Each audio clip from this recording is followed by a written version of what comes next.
ہوئی ہے، ابھی جناب علی ہوٹل میں کھانا کھلانے کی ہمت نہیں، ولیمے کی ہمت نہیں، ابھی جناب برات کی ہمت نہیں، یہ سب بہانے۔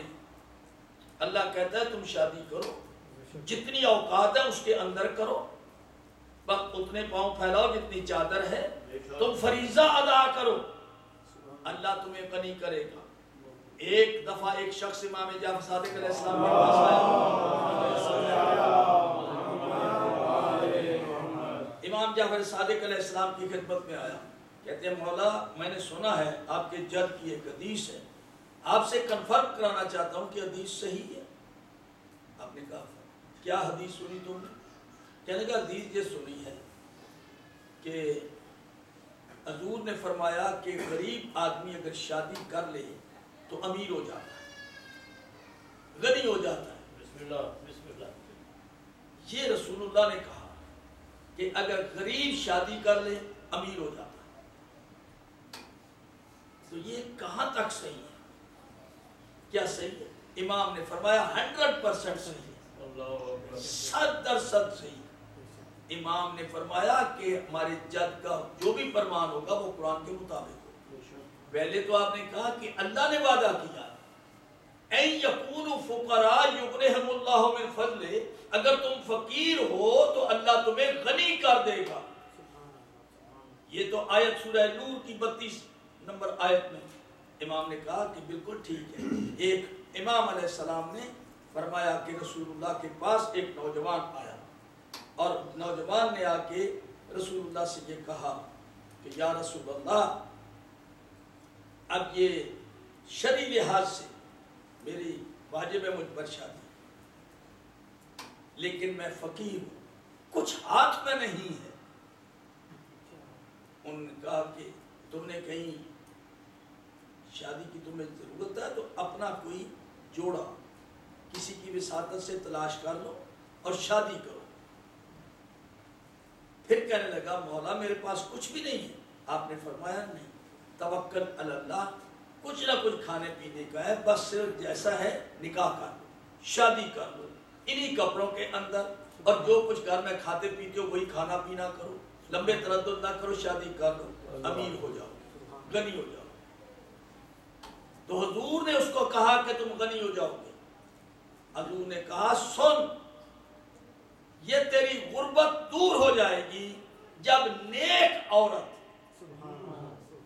شریعت کے مطابق اللہ کی کنیز تیرے گھر میں آئے گی، اللہ تعالیٰ وہ اپنے ساتھ رزق لائے گی، اور جو بچے ہوں گے ان کا رزق بھی تیرے حصے میں آئے گا۔ ایسا نہیں ہے، بھروسہ کرو اللہ کی ذات پر۔ اسی آیت کی روح سے یقیناً اللہ کئی دروازے کھول دیتا ہے، کئی وسیلے پیدا کر دیتا ہے، اور تمہیں پتہ بھی نہیں چلے گا کہ میرے پاس کچھ نہیں لیکن آ جائے گی دولت۔ تو امام نے کہا میں کنفرم کرتا ہوں کہ میرے جد کی یہ حدیث صحیح ہے، اور تم شادی کر کے دیکھو، اگر تمہیں ایسا تردد ہے تو یہ کیا، اور اس نے شادی کا ارینجمنٹ کیا، اور اس کے بعد اس کے جناب اللہ تعالیٰ نے سبب پیدا کر دیا، تو اس کی غربت دور ہو گئی، بچے ہیں ہو رہے ہیں، اور ان کی جناب اللہ تعالیٰ خود بندوبست کر رہا ہے۔ اس لیے یہ کوئی بہانہ نہیں ہے کہ دولت نہیں، پیسہ نہیں، جہیز نہیں، یہ ہماری اپنی ریسٹرکشنز ہیں، یہ ہماری اپنی کسٹمز اور رواج جو ہے نا بنا بنا کے ہم نے اپنے لیے گلے کا پندہ بنا لیا ہے، اپنے لیے مصیبت بنا لی۔ حقیقت میں فراخ دلی کے ساتھ جو کچھ آپ کی استطاعت ہے اسی کے اندر رہ کر آپ کریں۔ سیدات النساء العالمین، بھائی یونیک جوڑا ہے کائنات میں جناب فاطمہ زہرا کا اور علی مرتضیٰ کا۔ سمجھ آئی؟ اب مولا کے پاس کتنی دولت ہے،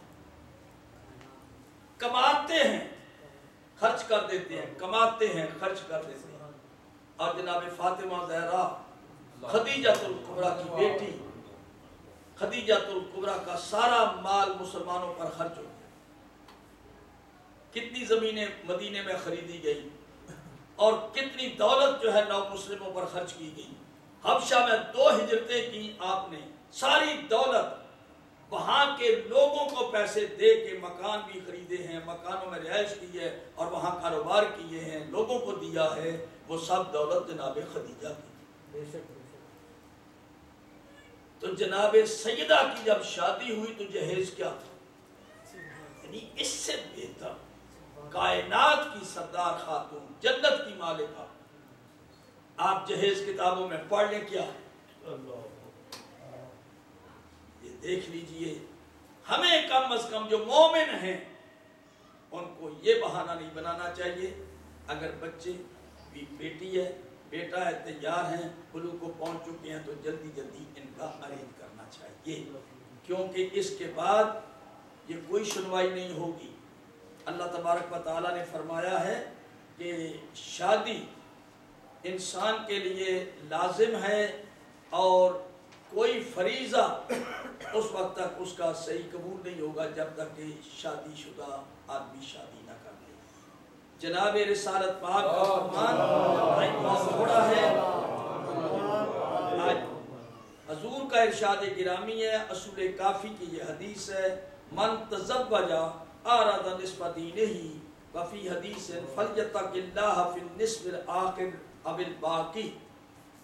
یہ پہلے حدیث سنا چکا ہوں، اصول کافی کی یہ حدیث ہے، امام حضور فرماتے ہیں من تزوج آراد نصف دینہ، جس نے شادی کر لی اپنا آدھا دین اس نے بچا لی، اور باقی نصف کے لیے اس کو کام کرنا پڑے گا، محنت کرنی پڑے گی اللہ کی اطاعت میں۔ رسول اکرم صلی اللہ علیہ وآلہ وسلم کا ارشاد گرامی، اکثر آل النار العزاب العزاب۔ حضور کا ارشاد گرامی، ہماری مشہور کتاب من لا یادرہ الفقیہ، بڑی مشہور کتاب ہے فقہ کی، اس کی حدیث اکثر آل النار العزاب، جہنمیوں میں اکثریت کنواروں کی ہوگی، انمیرڈ اکثریت جہنم میں جائے گی، ایسا یہ حضور کا فرمان۔ قال رسول اللہ صلی اللہ علیہ وآلہ وسلم لرکعتین یصلیہما متزوج افضل من رجل عزب یقوم لیلہ ویصوم نہارہ۔ یہ حدیث سنا چکا ہوں لیکن اب حوالہ دے رہا ہوں اس حدیث کا، آپ کی خدمت میں پیش کر رہا ہوں۔ لرکعتین یصلیہما، 2 رکعت نماز اگر ادا کی جائیں، متزوج یعنی شادی شدہ اگر 2 رکعت نماز ادا کرے، لرکعتین یصلیہما متزوج افضل من رجل عزب یقوم لیلہ ویصوم نہارہ۔ اس قائم اللیل جو ساری رات قیام کرتا ہے، دن کو روزہ رکھتا ہے، اس کے ان تمام اعمال سے 2 رکعت نماز شادی شدہ کی افضل ہے۔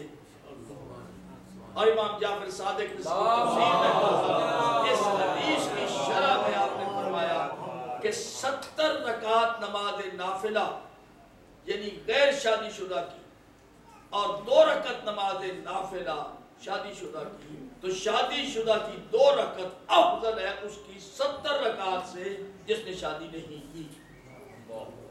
تو حضور شادی کی اہمیت شریعت کی روح سے حضور فرماتے ہیں النکاح من سنتی فمن راغب عن سنتی فلیس منی، یہ نکاح کرنا میری سنت ہے اور جو میری سنت کو انحراف کرے گا وہ مجھ سے نہیں، اس کا تعلق میری امت سے نہیں۔